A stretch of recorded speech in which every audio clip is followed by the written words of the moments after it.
ஜெய ஜெய சங்கர ஹர ஹர சங்கர மகாபிரிவா சரணம். அனைவருக்குமே வணக்கம்.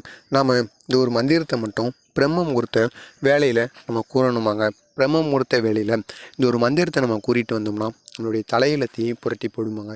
தலையெழுத்தை புரட்டி போடுவதற்கும் நீங்கள் செஞ்ச பாவங்கள் தவறுகள் இதுவரைக்கும் உங்களுக்கு நன்மைகளே நடந்ததில்லை, நீங்கள் நினைத்த காரியம் எதுவுமே பலித்ததில்லை அப்படின்னா இந்த ஒரு மந்திரத்தை கூறுங்க, உங்களுடைய தலையெழுத்தை கட்டாயமாக தீருமாங்க. மகாபிரிவா அவர்களை சந்திப்பதற்காக அவருடைய மனத்திற்கு ஒரு பக்தர் சென்றிருக்கிறார், ஒரு பெண்மணி சென்றிருக்கிறாள். அந்த பெண்மணி சென்றுவிட்டு பெரியவாவிடம் ஆசீர்வாதமெல்லாம் வாங்கிவிட்டு அந்த பெண்மணியின் கண்களில் சாரசாரியாக கண்ணீரானது வடிந்து கொண்டே இருந்தது. ஏனென்று பெரியவா முதல்ல உன் கண்ணை தொடமா, உனக்கு என்ன பிரச்சனைன்னு கூறு அப்படிங்கிற மாதிரி பெரியவா அந்த பெண்மணியிடம் கூறியிருக்கிறார். அந்த பெண்மணி அழுது முடித்து விட்டு அதுக்கப்புறமாக பெரியவா, எனது கணவர் குடிபோதையில் மிகவும் அடிமையாகி விட்டார், இருந்தாலும் ஏன்னா அவர் சம்பாதிக்காரு இல்லைங்கள, ஆனால் குடிபோதையில் மிகவும் அடிமையாகிட்டார்.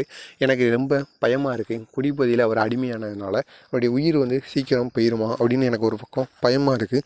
காசு சம்பாதிக்காரு, அதை பற்றி ஒன்றும் இல்லை, தேவையில்லாத பிரச்சனைகள் குடும்பத்தில் வந்து கொண்டே இருக்குது பெரியவா. சண்டை சச்சரவுகள் எனக்கும் மாமியாருக்கும், குழந்தைகளும் என் பேச்சை கேட்கவே மாட்டிக்காங்க. அவங்க பெரிய பையன் ஆகிட்டாங்க, அதனால் என் பேச்சை கேட்க மாட்டிக்காங்க. அவங்களும் தேவையில்லாத பழக்க வழக்கங்களும் ஈடுபட்டு கொண்டே இருக்காங்க. தேவையில்லாத பிரச்சனைகள்லாம் எனக்கு வந்து கொண்டே இருக்குது. எனக்கு மனசு நிம்மதியாகவே இல்லை. அவங்க தலையெழுத்து எதுக்கு இப்படி பிரம்மன் எழுதியிருக்காருன்னே தெரியலை அப்படிங்கிற மாதிரி பிரம்மன் மேலே ஒரு குற்றச்சாட்டை பெரியவாவிடம் இந்த பெண்மணி இதை போன்று கூறியிருக்கிறார். இதை கேட்ட பெரியவா சிரித்து கொண்டு, பிரம்மன் யாருடைய தலையெழுத்தை எப்படி எழுத வேண்டும் என்று அவருக்கு தெரியும். நம்ம அவரை தப்பு சொல்லி ஒன்றும் ஆக போகிறது கிடையாது.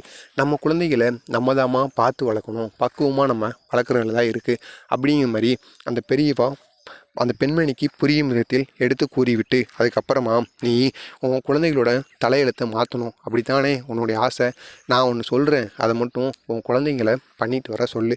குழந்தைங்கன்னு இல்லை, உன் கணவர் நீயும் பண்ணிட்டு வா. இதனால் உன்னுடைய குடும்பத்தின் தலையெழுத்தே மாறும், உன் குழந்தைகளுடைய தலையெழுத்தும் மாறி உன் பேச்சை அவங்க கேட்கணும், நல்லபடியாக அவங்க இருக்கணும், அவங்களுடைய எதிர்காலம் நல்லா இருக்கணும்னா அவங்களுடைய தலையெழுத்தை மாற்றக்கூடிய இந்த ஒரு மந்திரத்தை மட்டும் கூற சொல்லு அப்படின்னு கூறி பெரியவா இந்த ஒரு மந்திரத்தை கூறியிருக்கிறார்.